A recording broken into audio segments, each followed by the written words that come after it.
আমরা জানি সকল মসজিদ আল্লাহর ঘর, সকল মসজিদের সমান। আমরা কেন কিছু মসজিদকে আহলে হাদিস মসজিদ বলি? এতে করে কি মসজিদ বিভক্ত করা হচ্ছে না? আপনারা যখন বলেন আমাদের মসজিদে জোরে আমিন বলা যাবে না, আপনারা যদি এই কথা না বলতেন তাহলে আমাদের আর মসজিদের দরকারও ছিল না। আপনারা বলে দেন, কালকে থেকে ঘোষণা দেন যে তোমরা আমাদের মসজিদে আসবে আর রাসূলের তরিকা অনুযায়ী সালাত আদায় করবে, কোনো বাধা নাই। যদি না বলতে পারেন তাহলে আমাদের মসজিদ নতুন করে নিজেদের তৈরি করার দরকার আছে। মাদার থেকে এত মসজিদ থাকতে আমাদের মসজিদের প্রয়োজনীয়তা দেখা দিল কেন? যখনই এক মসজিদ থেকে ঘোষণা দেওয়া হলো যারা ফরজ সালাতের পরে মুনাজাত করবে না তারা যেন আমাদের মসজিদে না আসে, তখনই তো মসজিদ আর একটা তৈরি করার দরকার হলো। জোরে আমিন বললে তাকে কাদিয়ানি বলা হয়, জোরে আমিন বললে কেউ শিয়া বলে। এই বিভ্রান্তি যাতে ছড়াতে না পারে এই জন্য আমরা আহলে হাদিস মসজিদ বলে থাকি। তাই তো মাওলানা আব্দুস সাত্তার তিরিশা আলী সাহেবকে জিজ্ঞেস করা হয়েছিল যে আপনারা আবার আহলে হাদিস কেন? মাওলানা আব্দুস সাত্তার তিরিশা আলী রাহিমাহুল্লাহ বলছিলেন, তোমরা হানাফি যেন, আমরা আহলে হাদিস কেন? তোমার নাম আগে তুমি মুছে দাও, হানাফি শব্দ মুছে ফেলো, আমিও আহলে হাদিস শব্দ আমার আর লাগবে না। যতদিন মধু মধু ছিল ততদিন মধুকে মধু বলা হতো। যেদিন মাদগুরওয়ালা মধু বানায়, মাদগুরকে মধু নামে বাজারে ছাড়ছে, সেদিন আমার মধুর নামের আগে খাঁটি শব্দ লাগাতে হয়েছে। আমারটা খাঁটি মধু আর তোমারটা মাদগুরের মধু।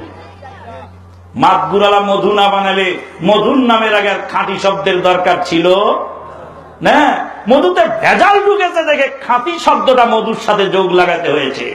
রাসূলুল্লাহ সাল্লাল্লাহু আলাইহি ওয়াসাল্লামের জামানায় হাদিসের মধ্যে জাল জৈব ছিল না, তাই রাসূলের জামানায় হাদিসের নাম ছিল হাদিস।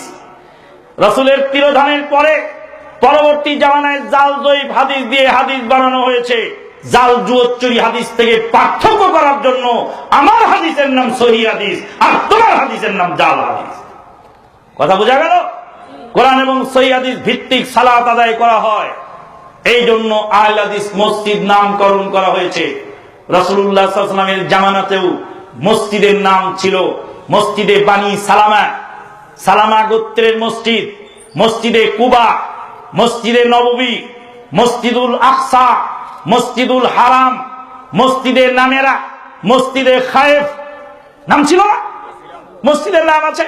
কিন্তু তোমরা যখন মক্কা মসজিদ নাম দিচ্ছ আর মদিনা মসজিদ নাম দিচ্ছ, মক্কা মসজিদেও রাসূলের সালাত হলো না, মদিনা মসজিদেও রাসূলের সালাত হলো না। সালাত হলো কুবা, কুবার কি বলে আপনার কুফার সালাত আর বাগদাদের সালাত।